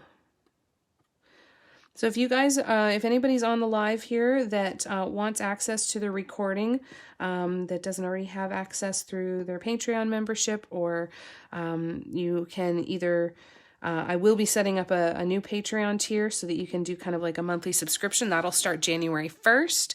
And then otherwise for these last couple here in December, there is the option of leaving a tip. Tips are not required at all, but every little bit is appreciated. If you feel moved to do so, please do not feel any pressure at all to do so. But if you want a copy of the recording, access to the recording, then if you choose to tip $5 or more, then I will send you access to the recording so you can watch it as many times as you would like. I'm good, but can you start from the beginning if you want? I'm here all night. Oh, I love you guys. You guys are amazing. I've had a day, you guys. I'm done. You ever have one of those days where you're like, you know what? I give up. I give up. I surrender. I am not going to try and figure stuff out anymore. Just an emotionally, mentally tiring day. So I'm really glad that we got to do this. I don't think I could do another couple hours. However, where I am going to come back tomorrow, I'm going to be on TikTok at 7 o'clock, 7 p.m. Eastern tomorrow. Really looking forward to that already again too. That one will probably be about an hour or so. We're going to play around with some of the resin and everything too. And then on Boxing Day on December 26th, which is Saturday, I'm going to do another 2-hour tutorial here on Facebook. I will get the event posted tomorrow and it will be talking about some swoops. Actually, you know what? Yeah, let's talk about some swoops and then we'll go in the next one and we'll do that kind of 3D trippy design that's a lot of walking dots. We'll do that one. But we'll do swoops next. Yep, every day, yet here I am. I love it. My paint is not ideal. I'm using what I have on hand, which is fabric paint. So is it really thick, Rex? Is that what you're finding? Is it really thick? Oh, sorry, Boxing Day. I don't really understand the origins of it. It's the day after Christmas. Around here, it's when there's all the all kinds of big sales and stuff. It was a big shopping day. We used to say it was the day when all the returns go back in, so that's why that's there. Oh, Rex, that's so sweet. Thank you for spending so much time with me. I'm so grateful for you guys. So freaking grateful for you guys. All right, here. So now, because I don't want to do a pink row, because I don't want the pink petal to run into that one. No reason except for my own color preferences. I don't want it to butt up into that one. So I'm going to add just a pink dot here on the end. And then we'll go into the other. Okay. You know what I'm actually going to do? All right, I'm going to do something funner. I'm going to do something funner. Okay, I'm going to use pink, do a large dot on the end. No, never mind. That was not part of my plan. Okay, yeah, I'm going to do the pink dot on the end so that I've completed my color round. Right, so I'm going to do this here. We'll figure out what to do with it after. I just want to know that I finished my colors in the order that I laid out for myself. Little lumpy there. I thinned it out, but it's a little sloppy. Oh, so it went a little too much in the other direction. But new paints are on the way. That's exciting. I wonder how it would work to do dotting with the fabric paints like Shannon did. Remember when the non-Shannon, she did some actual hoodies and did some dot painting with it. I wonder if you just go a little bit bigger. So one of the things that I have heard is that the thicker the paint, if you just don't go for the really teeny tiny detail, that it can still work out fairly good for you. But it'd be interesting to kind of dig into and see what's what. So there we go. We could even just leave it like this and it would look pretty. But we're not. We're going to keep going. I'm going to do a large red center dot, and we're going to do a couple more rows of walking dots before we call it a night. And you know what I think I'm going to do is I'm actually going to come back to this piece for another tutorial where we'll do a bunch of those big, large circles. So if you've ever seen those pieces where these guidelines are, maybe the petals stop and then it leaves like ½ an inch, and then they just do these big round concentric circles of all these different colors going around. I think that's what we'll do with the next piece as well. So we're going to save this piece and we'll finish it on another tutorial with those things in there. No, well, you'll see me do it. If you want to finish the piece that you've got, have at it, right? Especially because, again, we're not all using the same size stuff. So do what works for you. But we will do a tutorial on that. So this piece might come back to that for me. You know what? I actually feel like I want to do some more walking dots. So here's my idea. I'm going to do some walking dots here that are almost going to look like a swoop, and it's going to come out and around. So how am I going to do this? I'm going to start. Let's try this. Let's just have some fun. I'm going to start with this right about here. And I'm going to start with the other one right about here. That's not perfectly spaced, but that's okay. So now I'm going to go down a size. Let's see what this looks like. Oops, that's up a size. Down a size. And we're going to go here. And then I'm actually going to put another one here. Nope, that's not going to work anyway at all like I thought it was going to. Okay, I want to get rid of that. That was not a good idea. Not what I was thinking in my head at all. I clearly did not think that one through, but that's okay because we can fix it. Anytime, this is a good one to end off with. Anytime you think that you have done something that is going to completely screw it up, you have not. You can pull the paint off. And you can start again, which is what we are gonna do. Where is it this one that has the nice pointy end? No. So I'm missing one of these tools somewhere. It's gotta be around here somewhere. All right, there we go. Now I'm gonna get my black paint back out again. All right, so if you think that you've messed something up, remember that I have taken a piece that was a huge guitar and I stuck my arm in it and had to redo about an 8-inch square section of it. Anything, it's really difficult to find something that's not fixable. So you just have to be okay with painting over a bunch of stuff and starting over, but it is possible. It's not ideal, it's not fun by any stretch, but it is possible. Remind me please which brand you like the least. I like Apple Barrel the least. Okay, and I just realize I'm behind here, so bear with me here. Did Shannon use fabric or acrylic paint? I'm not sure. I'm gonna have to ask her because I want to do both. I want to get the puffy paint, you know, the puffy fabric paint. I want to get those and do some dot mandalas on some hoodies. And I'd like to get the actual liquid fabric paints too, and do some dot mandalas and even do some drawn mandalas on some hoodies. I think that would be super fun. That's on the list for the new year too. So I think that would be super cool. So I'm not sure which she used. I'll have to ask her.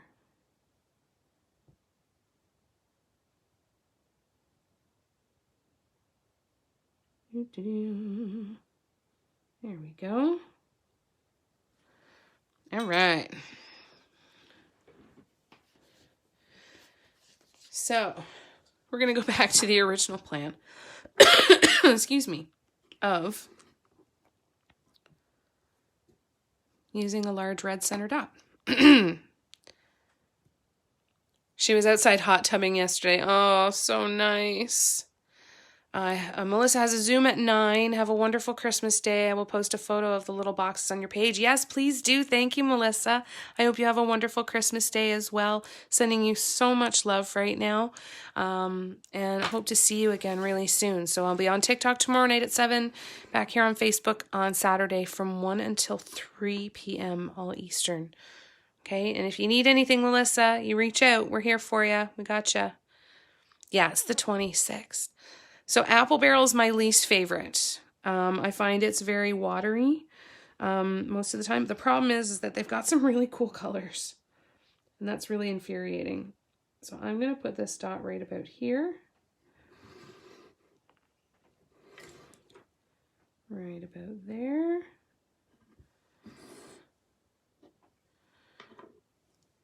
And then I might decide to add the pink border again, but we'll see. I mean the pink last row of walking dots, but we'll see how it looks once I get a couple rows of walking dots on this red, around this red dot. Yeah. Oh, I love how much everybody loves each other. Thank you again for spending so much time here with me today, guys. I know the 2-hour-long ones. Long for some people, but I'm so glad that you love them, and I'm glad that you are able to come and spend so much time with me, because I'm in my happy place. This is awesome. All right, so now we're gonna go to orange. I'll bring that red out again after. When that space dries, then able to fill that in. Until then, I'm gonna just keep going here. So I'm gonna put the top dot, or sorry, the peak dot up here. I'm gonna leave a little bit more space this time. And then we'll just keep going.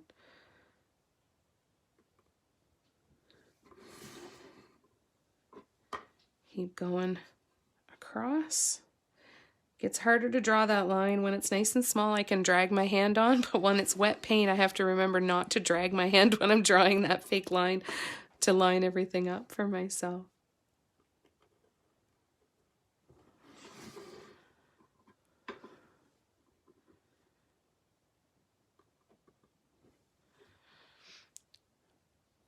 I am going to be a little horsey again tomorrow. I was rough at around 4 o'clock, but then I sat around and didn't talk at all for like 3 hours, and that helped a little bit. That was what I was thinking when I was at Walmart. Their paint was slim pickings for every brand except Apple Barrel. Yeah, so here's the thing with Apple Barrel. They've got some great colors. So every once in a while, I'll still buy a couple of their colors, but I'll almost bring them home and mix them with something else that's a little bit thicker. It's kind of where it's nice to have some Liquitex Basics on hand because it's a thicker paint and you can use a really, really tiny amount to thicken up other paints. Doesn't always work. Sometimes they're just too watery and there's really no saving them. But then I just keep those ones for background. 7, 8, 9, 10. So I would keep those for backgrounds, but still it feels like a wasted paint, especially when it's a good color and I'm always looking at those bottles going, oh, I want to use that color so bad, but the paint sucks. So it's really tough. Walmart sometimes puts the Apple Ball.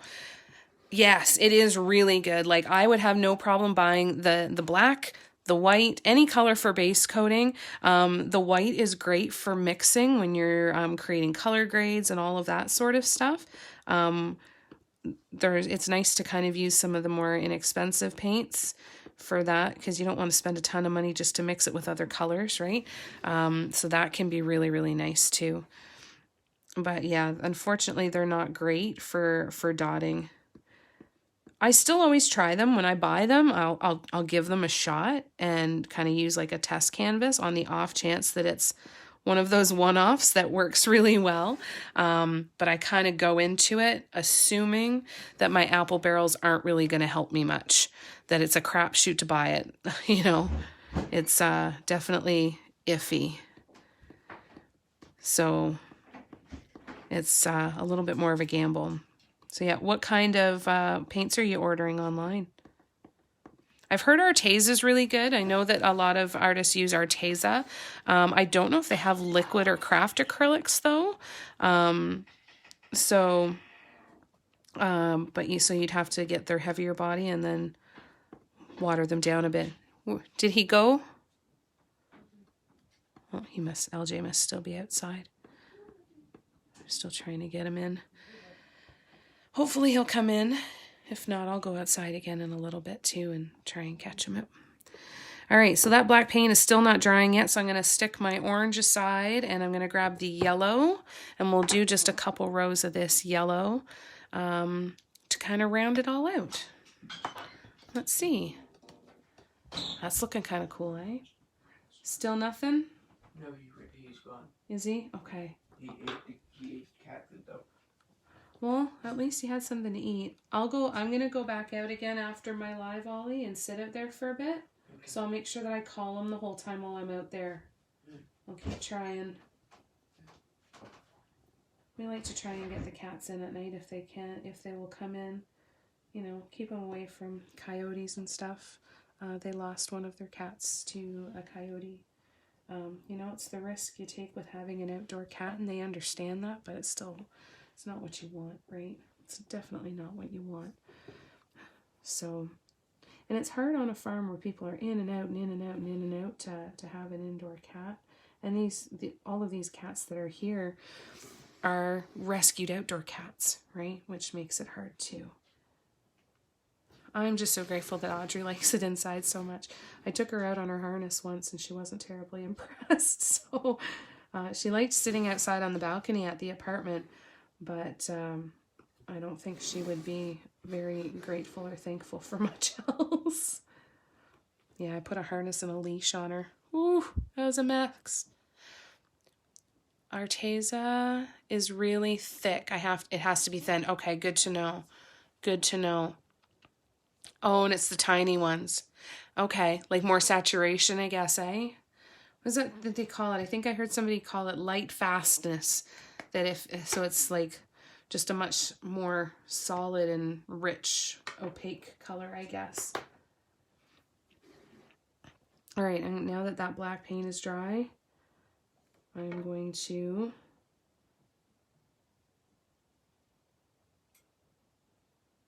get that out there.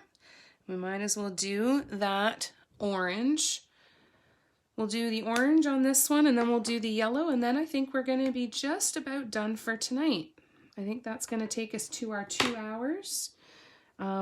But I want to know if there's anything else that I should be looking at to go into here that I haven't covered enough. Do you have we gone over enough stuff? Do you feel you have enough information to really use the steps that we've covered and try and create a piece on your own, or to finish up what you've started here?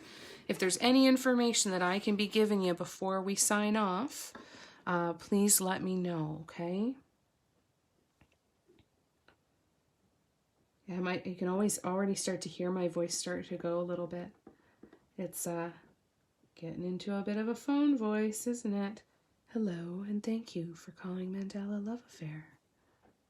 Do you think I have a career in that somehow? I saw a TikTok and they were talking about different side hustles, and there's apparently a side hustle where you can, kind of like on Fiverr or those contract sites, where you can get paid to read audiobooks, and you get paid something ridiculous like $500 for every 1,000 words. So I'm like, oh, I totally need to do that. I'll sit and read people's books for them and let them. 1,000 minutes shouldn't take more than 15, 20 minutes at the most. I think they said the average person speaks 1,000 words in about 6 minutes. So I'm like, oh, I totally need to do that. The Arteza are marked as how opaque or transparent each color is. Their purples tend to be transparent. Ah, good tip. Really good to know. Thank you, Sharon. That's awesome. All right, let's do this. 1, 2, 3, 4, 5, 6, 7, 8, 9, 10, 11. 1, 2, 3, 4, 5, 6, 7, 8, 9, 10, 11. How are we doing? We all right? I say on the way, but have not ordered yet. Well, you have the intention that they're going to be on the way shortly, right? There's one apple barrel color. There's a teal that I've never been able to find the equivalent to, and I've actually just used the last of it, and I don't have the container. And then there's the other one that I find is really hard to find, this like this light orange, this apricot kind of color. There's an apple barrel one that's like this, that's even like almost fluorescent, and it's freaking gorgeous. So I often mix it with one of the Craftsmart or the other ones because I just love that color so much, but it's wicked thin. 1, 2, 3, 4, 5, 6, 7, 8, 9, 10. I received a monetary gift this evening that's supposed to be allocated only for art supplies. What a wonderful gift, Rex. That's awesome. Nice. That'll be fun.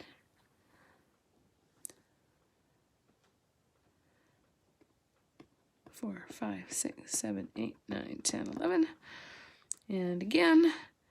1, 2, 3, 4, 5, 6, 7, 8, 9, 10, 11. The walking dots are when I tend to wipe the paint on my hands the most often because I'm too lazy to really clean them off. I just want to get most of it off. Yeah, isn't it beautiful? I freaking love that. Like, it's the perfect mix of orange and yellow. Like it's just so bright and so fantastic. It's one of my favorites.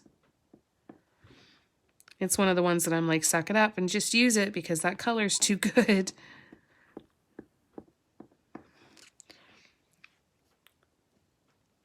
Oh, Liquid sells sells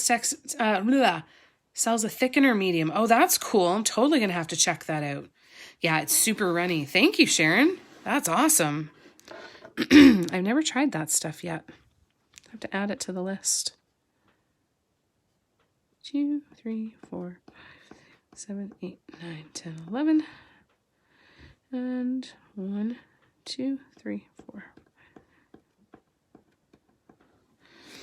One way that you can extend your paint when you're doing walking dots as well is put enough paint on it, but don't touch your tool all the way down for the first dot. I'll show you what I mean with this one. So I'm putting a lot of paint on my tool, stirring it around a couple of times. So I've got lots of paint on here. This first dot, my tool does not touch the wood. It actually isn't going to touch until the third dot. And that helps. See how it extends the paint down a little bit further? And I'm going to do it again.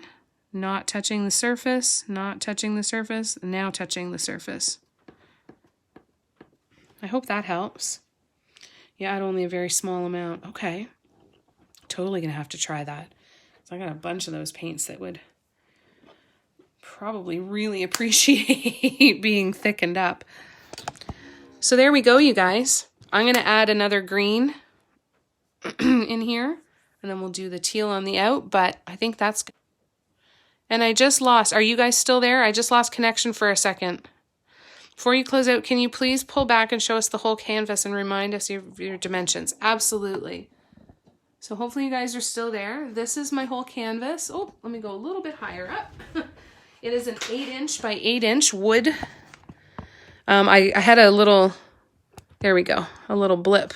So this is an 8" by 8". Okay, oh good, I'm glad you guys are still there.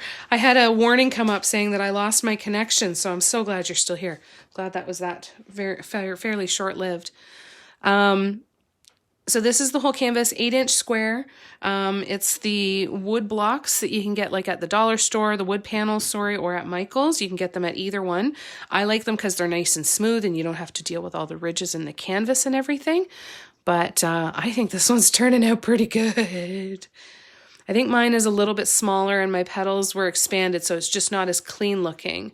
Just need to practice on it. Excuse me, I'm so sorry. That's the big thing. Right? That is the big thing. It is all about practice. Yeah, tiny glitch. Okay, good. And then we'll zoom in. How's this, Barb?